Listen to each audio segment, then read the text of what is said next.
Good morning and welcome to Pedalling Past, the YouTube channel where we take you back in time on a bike through some of England and Britain's most beautiful places. And today, I'm afraid it's just me. Sarah's at home looking after the dogs for bonfire night, and I was down here for John and Caroline's wedding yesterday, so I thought, as we're here, let's explore the beautiful city of Cambridge. And this route is a 75-kilometre route. It's relatively flat. As always for Pedalling Past, it uses a very carefully curated selection of lanes, back roads, cycle paths. As you can see, Cambridge is amazingly cycle friendly. I think 25% of all commuting journeys are by bike, 47% of the population ride a bike at least once a week, and of course you've got this huge student population here as well. So, are we going to make use of some of those routes heading out of town? I'll talk you through a bit about the history as we ride through it, and yeah, well, really hope that you'll come along with me today and just put up with me whittering on rather than Sarah providing some slightly more scenic shots and more commentary. And yeah, we're off on the way down to Saffron Walden, named after the famous spice, and then we'll take a Roman road, mostly out in that direction. There's a great bakery, John said, is on the way, and then we'll wind our way back through tiny little historic villages up the River Cam, or the River Granter, because I didn't know until I was researching this route that they're the same thing. But for now, it's time to hop on the bike and start another time travel gravel adventure. So, Cambridge, first archaeological history starts about 3,500 years BC, so late Neolithic. There's a Bronze Age settlement, there's a Roman settlement, there's an Iron Age settlement, but things really start kicking off. In terms of how most people know Cambridge, in 1209, when scholars from Oxford are hounded out of Oxford town and end up setting up in Cambridge, which I didn't know. Oxford kind of founded Cambridge, and now there are 31 different colleges here, all with their own traditions and histories. Chaps like the porter there and his bowler hat, and it's a it is a beautiful town, incredibly popular with tourists now. You can see all manner of different stories and histories around here, built into these hallowed walls. I mean, the list of famous people who've studied and lived in Cambridge is pretty much endless, but you can find all that, about all of that, in the numerous museums in the city. And one thing I didn't realise, it only became a city in the 1950s. It was a town up till then. And there's one of the famous colleges here. But absolutely worth coming a day or two early and exploring this area. In the Fens. Oh, it's actually just south of the Fens. So yeah, it's a big technology centre now. So it's actually picked up the nickname Silicon Fen. It's the Cambridgeshire equivalent of Silicon Valley. I thought it was quite funny. But yeah, just seat of learning, seat of science, seat of all things wonderful and academic. And just a really nice place to come and explore, and dead easy to get to because you can come via railway, via the M11. I came in down the A1, A14 from the north, and you can even fly into Stansted if you're one of our international viewers, which getting a surprising amount of, which is great news. So thanks for joining us wherever you are in the world. I've done an us. I'm so used to being on the tandem with Sarah. I keep ussing rather than me. But yeah, anyway, we're going to follow the cycle paths, absolute maze of them, as we head out of Cambridge onto the Roman road. And the first of our little historic sites, the Gog Magog Hills. I have to say, these cycleways are fantastic. About 7k out of Cambridge now, and I've been on dedicated cycleways either on the side of a road or, you know, proper little snickets all the way. Superb, Cambridge, well done. And now we've climbed up the gentle hill out of Cambridge and we're onto a Roman road, the old route to Colchester. And you know, like most Roman roads, it probably predates the Roman period by a couple of thousand years at least. These ancient pathways have deep, deep histories. But to be fair, I was expecting deep, deep mud, because it's been very, very wet the past few weeks. But John assured me that the trails around here drain pretty well. And so far, very, very good. Cheers, John. And this is why we make pedalling past routes suitable for gravel bikes or touring or hybrid bikes or mountain bikes if you want, because it just means you can access these amazing ancient trackways and trails that are just, so many times they just turn out to be absolutely beautiful ways to cruise through the countryside. And of course, you're away from any motor traffic as well, so you're immersing yourself in nature. The deer just galloped across in front of me back there, and you can really immerse yourself in the history as well. I mean, I say it every time, I'm a broken record on this one, but I just love kind of imagining all the different stories and tales and lives that have been lived up and down routes like this over millennia of people using them.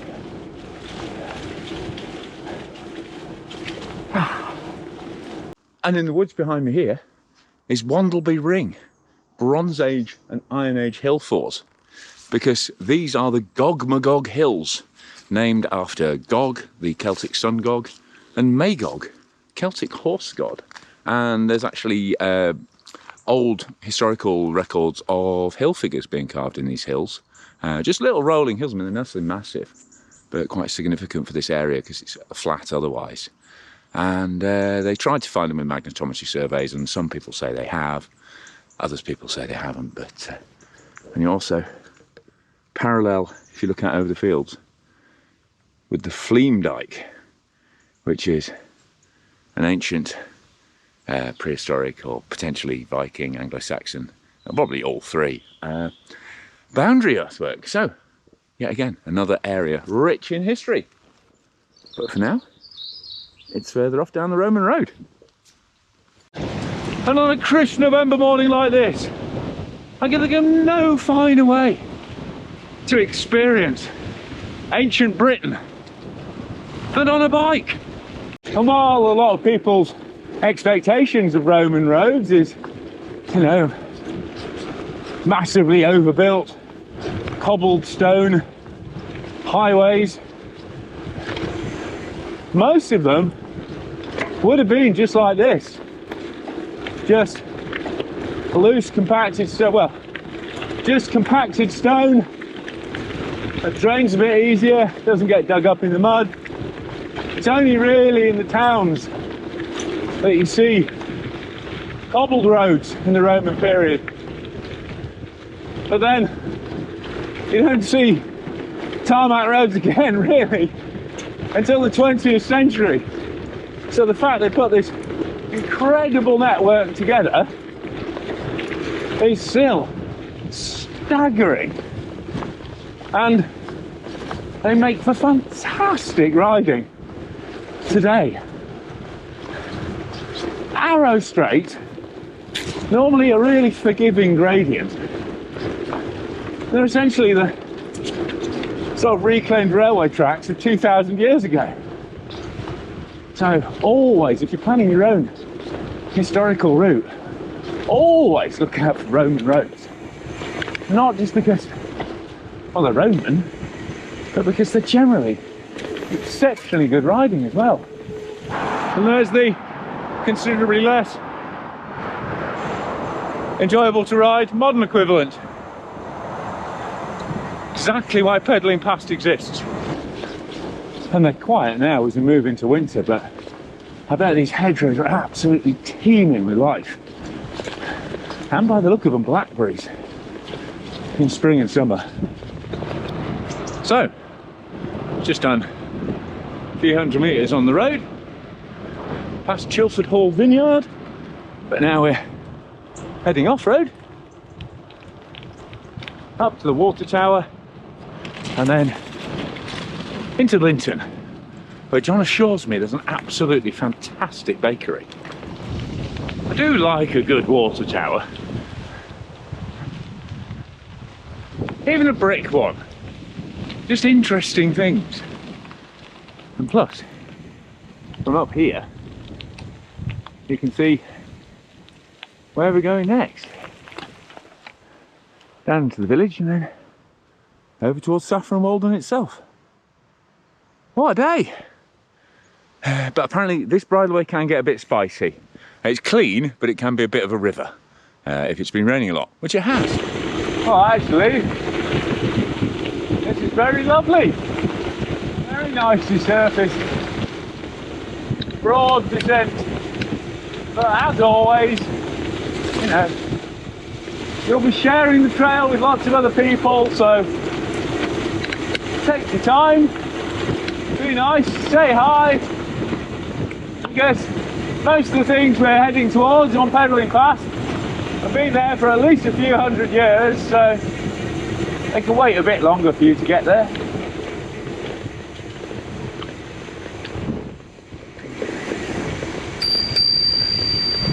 On in.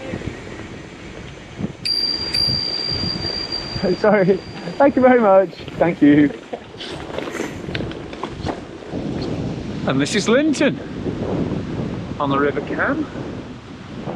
It's absolutely lovely. Thatched dog and duck pub. Little low cottages there. I mean, it's quiet because it's relatively early on a Sunday, but hopefully Linton Kitchen is open. Hopefully it's just up here too. But yeah, beautiful little Georgian village. And I have to say, Linton Kitchen, absolutely fantastic. Beautiful sausage and bacon bat, lovely cup of tea, and an insane selection of Scotch eggs. They do mac and cheese Scotch egg, and a ploughman's, and a standard one with chorizo in. So I didn't know which to pick, so there's 3 pockets in a bike jersey, isn't there? So we've got one of each for the rest of the trip. Seems about right to me. More thatched cottage loveliness. But as soon as you get over the main road at Linton, we're heading off onto the back road, back onto more quiet track and bridleway. This little bit of bridleway go down the side of a house on the right hand side, and it does get a little bit tight. Not overgrown, it's perfectly easy to ride through, but if you find yourself squeezed down the side of a house with some foliage trying to get your bars, don't worry, you've not gone the wrong way. It's just one of the more esoteric route choices, but look at what that gets you then. Beautiful rolling landscape, colours of the autumn trees.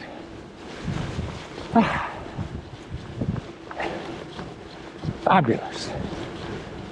And this is Essex now as well. Across the border from Cambridgeshire into Essex. Didn't realise it came this north, to be honest. Still 40 miles away from London or so. Here we are. What? What do Essex people say on that? I don't know. Is it that? Oh, anyway. Enough stereotyping, more pedalling. That's for about here. You're all welcome wherever you're from. In the country or all over the world. And, oh, hey up, a little bit of a pond. Whee! But like I say, it's been so stormy. Past few weeks. I'm amazed if, you know, if the trails are holding up this well now, then this is definitely a year-round route. Although I think, you know, you will want a gravel tyre rather than just a road tyre if it's been wet weather.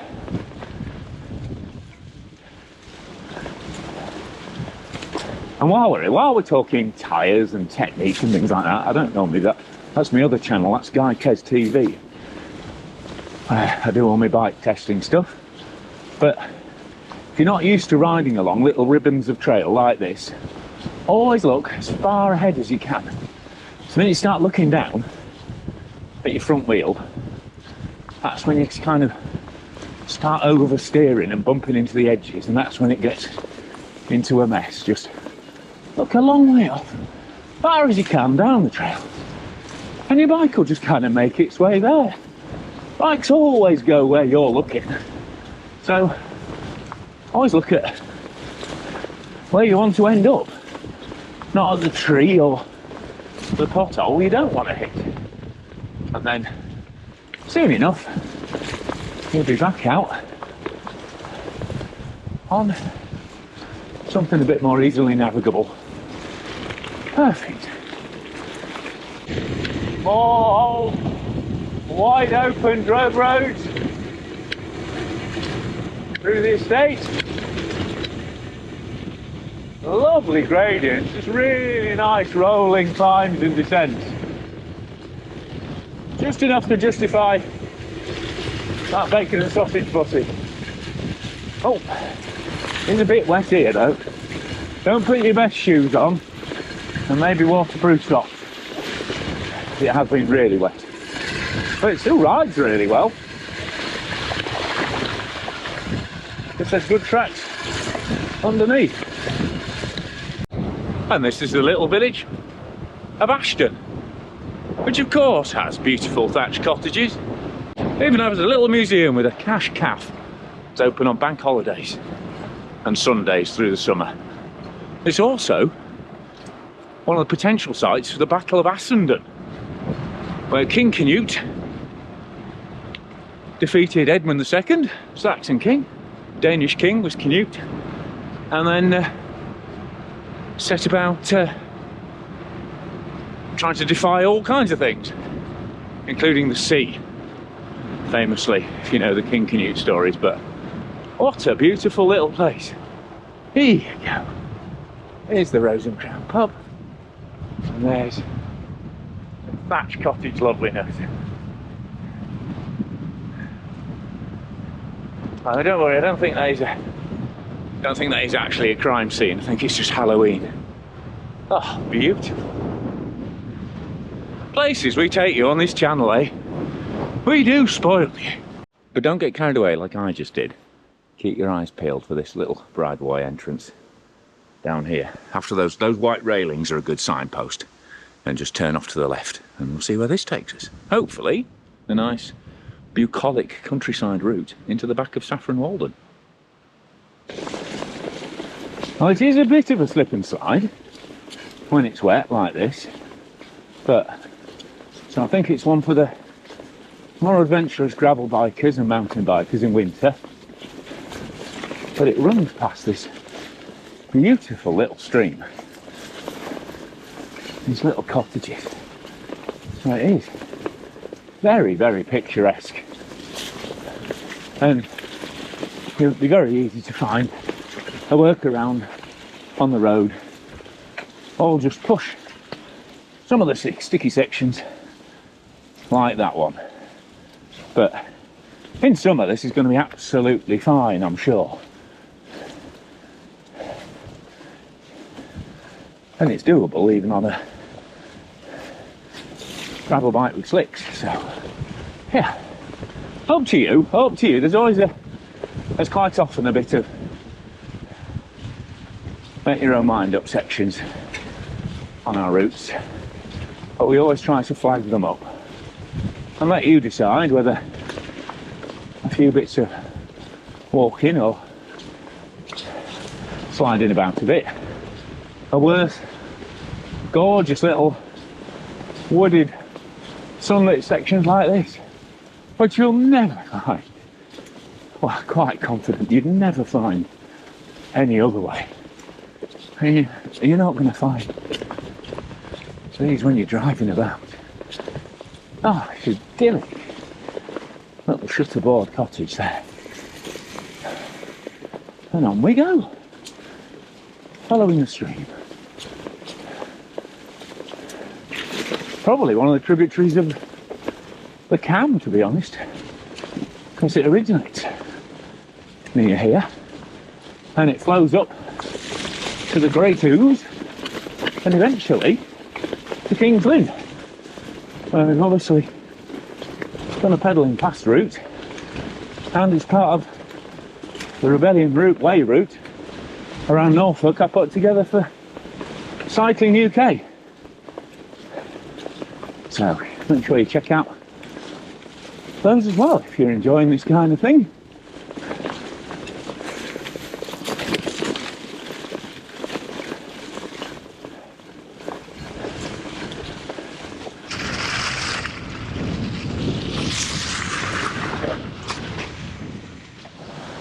And as you pop out by Saffron House here, you're actually on the alignment of another old Roman road. But that looks like the better pedalling in these conditions, so we're going to track on to the road and then into the back of Saffron itself. Yeah, I should point out that that section between Ashton and Saffron House was a bit heavy going in the wet. Quite a lot of horse trod and quite muddy and a slight climb. So if you don't want to do a bit of more heavy duty off-roading, then just stick to the roads through that section in winter when it's wet, but be absolutely glorious in summer when it's dry, I'm sure. But if we don't try these things out, we don't find the fabulous routes. So always a bit of a suck it and see. I mean, these are generally the first time I've ridden these routes, unless they're up in Yorkshire where I know it really well, or Norfolk now.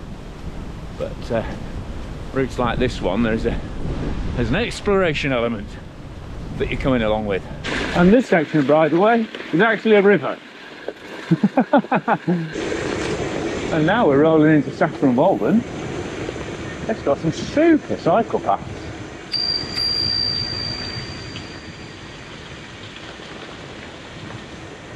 Thanks very much indeed. Cheers. Very nice way to arrive in town. Very civilised indeed. And now we're in Saffron Walden, which, as you can see.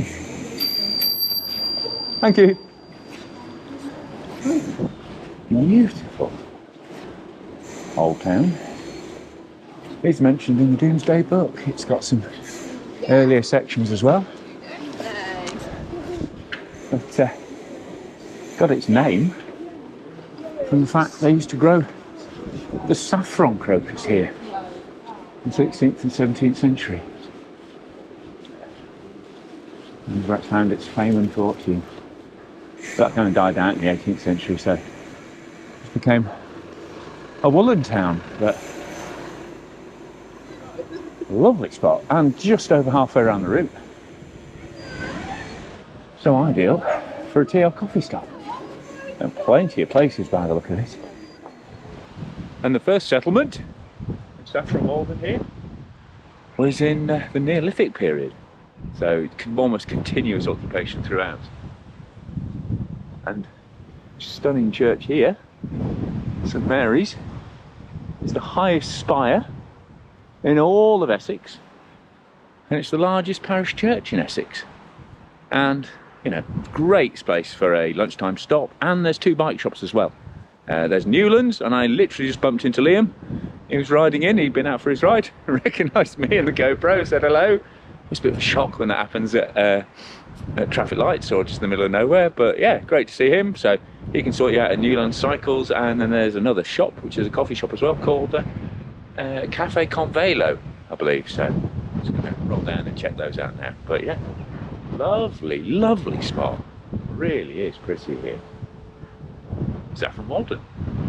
Right, heading out towards Audley End now, on the road. But we've had enough of pedalling. By the time you get to Saffron Walden, you just hop on the train at Audley End as well. Get yourself back into Cambridge that way. And this is the beautiful Jacobean manor of Audley End. Beautiful set of parkland, and the house was originally 3 times this size. But Lord Howard, who actually built this at a cost of £200,000, this larger version, actually, unfortunately, kind of suggested, he was Lord Chancellor as well, and he suggested to Charles I that Charles I may have unwittingly have paid for some of the building, which Charles I took as a sign he'd actually embezzled some of the money, and had him thrown in the Tower of London. So he had to pay a huge fine to get out. So it didn't actually end that well for him. But the whole house was built to as somewhere for Charles I to stay in as he was coming up to Newmarket. But it's an English heritage property, and so again, well worth a visit. Like I say, beautiful parkland. There's a miniature railway as well. So if you've got your English heritage card, then pop in. Unfortunately, I haven't got mine today, and to be honest, I need to be cracking on. So won't be stopping for the stately home tea today, but a beautiful piece of parkland and a lovely evening to just ride past. Oh, this is the much better angle. Plus you get a bonus World War II pillbox in the field there. Oh, and up on the climb up there, there's a Iron Age hill fort. And the village over there, Streathall, is one of the few what they call thankful villages in England. In there, of all the lads who went away to fight in World War I, they all came back. So, little detour around there on farm tracks, down on a little single track road, heading north again to Saffron Walden. And we're actually just about to start going off road again, according to my map, which the lads at the calf, Liam and his mates from Newlands, said is likely to get a bit sticky to start with on account of the conditions. But again, we'll give it a go. There's plenty of road alternatives if not. But these beautifully rich, easy draining chalk hills are exactly what's made this area so popular with inhabitants since the prehistoric times.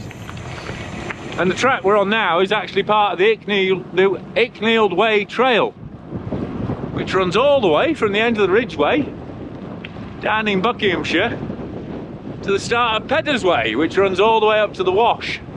So there's a path, which is the footpath, which is 110 miles, and then the trail, which is the sort of bridle way, rideable one for bikes as well as horses, is 170 miles.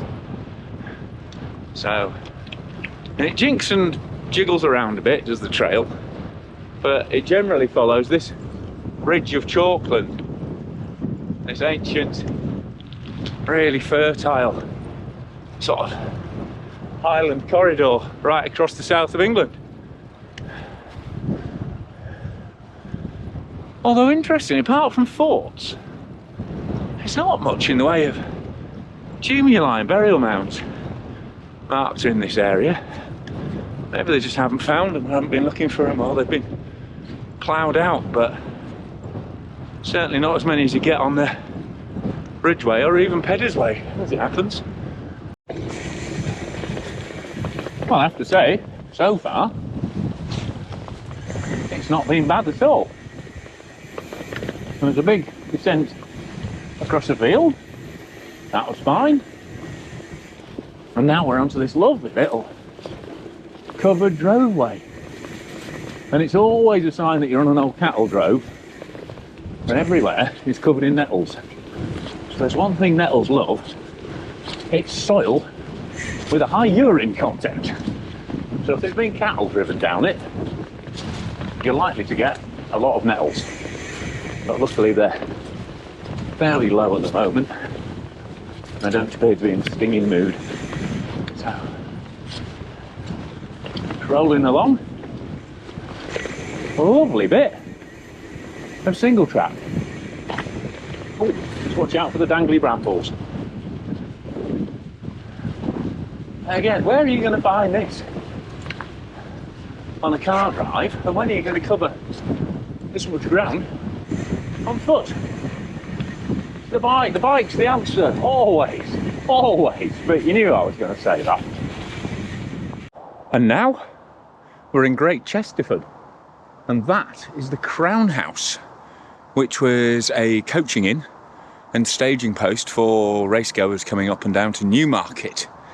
And it got such a bad reputation for the kerfuffle that kicked off there on an Easter Sunday that they actually banned racing at Newmarket to stop Easter Sunday being disturbed by the revellers.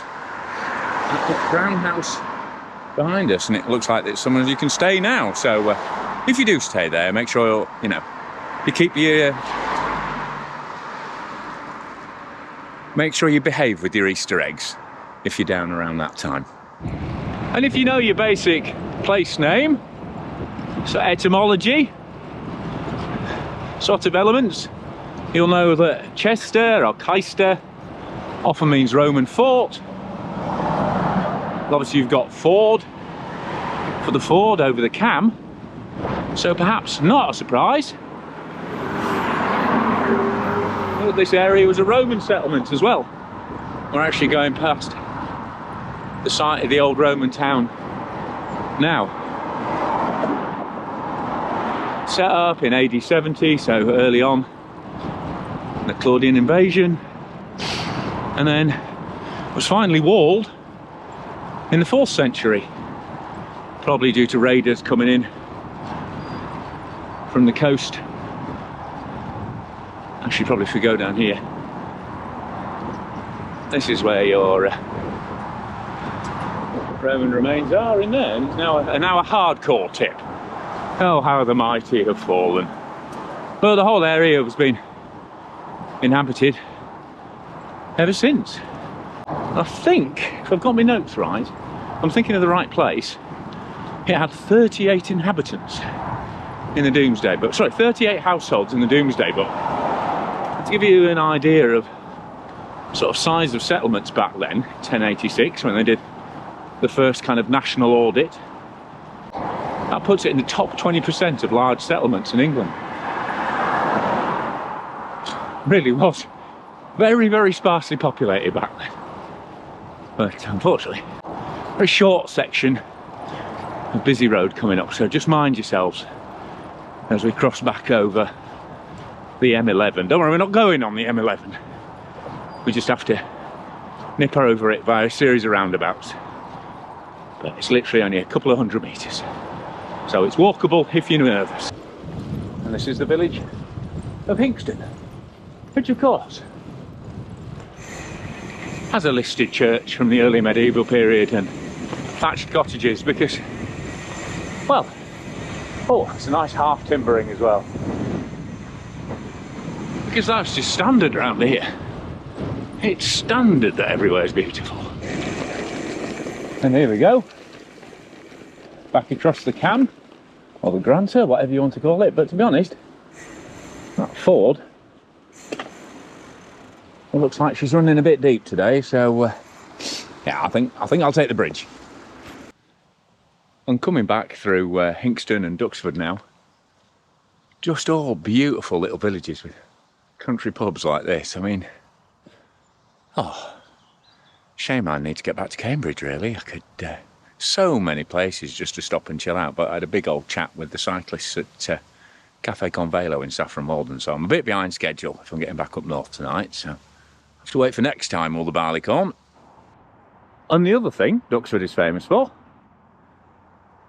is its War Museum. The Imperial War Museum is basically the biggest toy box you could ever wish for if you like your tanks and planes from, well, from like the earliest right through to modern day. They've got Concorde there, they've got huge, they've got Vulcans, they've got Spitfires, your Tiger tanks, your Panthers, your Shermans, all sorts of things, huge hangars and outdoor displays, and they often have air displays there as well. And I was actually digging just outside Duxford back when I was an archaeologist during the run-up for the 50th anniversary celebration, so digging about in sandy trenches looking for Roman Samian wear. There's all these Mustangs and Thunderbolts and Spitfires and everything were roaring overhead. Very, very memorable and evocative experience. And so was the fact it was so cold, even though it was in May, that the cooking oil froze in our caravan and it snowed on May Day. I do remember that as well. But yeah, incredible place if you're into your military history. Well worth a day out. So, and you can get down it on the cycle path from here. But what I'd probably do, I'm heading straight on into Cambridge, although I just, if I go to the gate, I'll want to go in and then I'll be sad. So what I would do is put a whole day aside for you to go and visit that, and then do this ride on a separate day. Unless you've got, you know, a long summer's day, in which case, you know, top and tail the two, because there's a great Naffy Cafe there as well. So another spot for a cup of tea, which is, you know, always welcome. But for now, on to Cambridge, and from here on in we're kind of following National Cycle Network Sustenance Route 11, so keep an eye out for those little blue signs with an 11 on. And this is Whittlesford, which has this beautiful old medieval church and a half-timbered guild hall and a rumoured white horse figure that you can see in crop marks on particularly dry summers. So again, another little heavily historic village heading back into Cambridge. And heading out of Whittleford, got this very civilised stretch of cycle path through to Sawston. Lovely bit of NCN 11. Oh, watch out for pheasants. And yeah, again, this area is excelling itself with its cycle facilities. With this super wide, super smooth cycle path coming out of Sawston, which, if you go a little bit off route, has got a grade 1 Tudor stately home, 60 acres of formal gardens and beautiful walking with some SSIs with rare flowers in. And it used to have a medieval cross with a sort of amphitheatre around it, which they used for local sort of law meetings and official meetings. So chances are it's from a lot earlier than the medieval period, that site, but once it was destroyed in the early 19th century by property developers. Because you kind of forget the whole smashing up old stuff to make way for new stuff has been going on forever.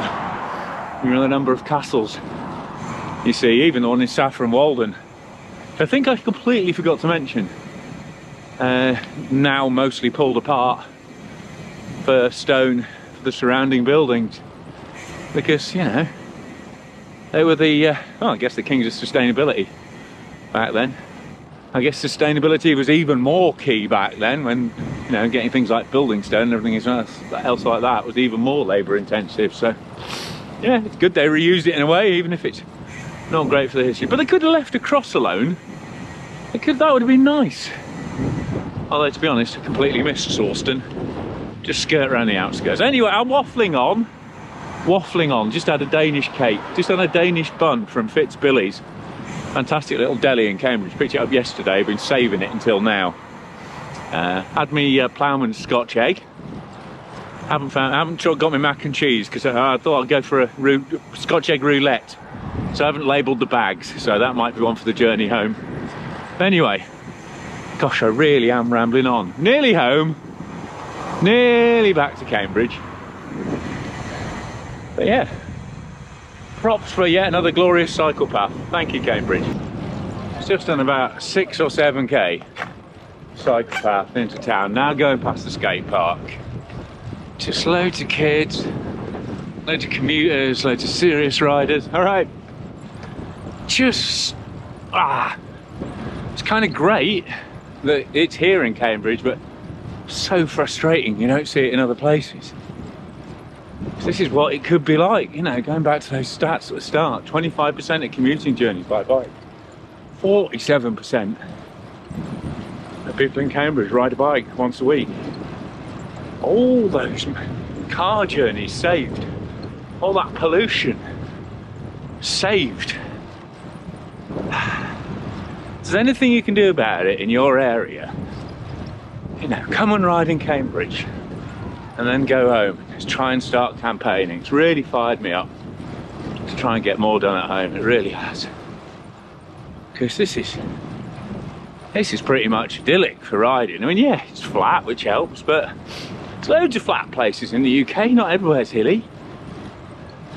And even if it is, e-bikes are making that much less of an issue. Just, you know, stop making excuses and start making cycle facilities, because it's great. And of course, the other way to explore Cambridge is on a punt. Traditional flat-bottomed, pole-propelled, shallow draft riverboat. And yeah, something of a signature tourist attraction. So, here we are, back in Cambridge, outside King's College, which is clearly having some work done, and Great St Mary's Church, right in the heart of this beautiful city. It's been a cracking ride.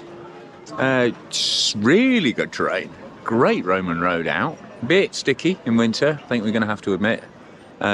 From kind of Ashton round to Saffron Walden, but fantastic back from there. Amazing cycle paths, and I have to say, cake and coffee, and well, I have to say the cake has been absolutely outstanding.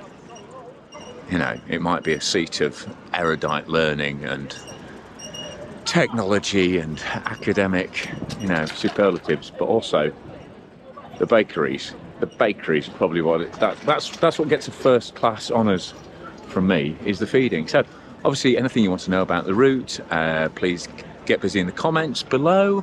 We'd always love to hear from you. It's very much, we're starting out with this project, learning as we go along. So if you've got any advice, any feedback, anything you'd like to know, please get into contact on there. We'll have a GPX, and the route will also be on our Komoot page at Pedaling Past.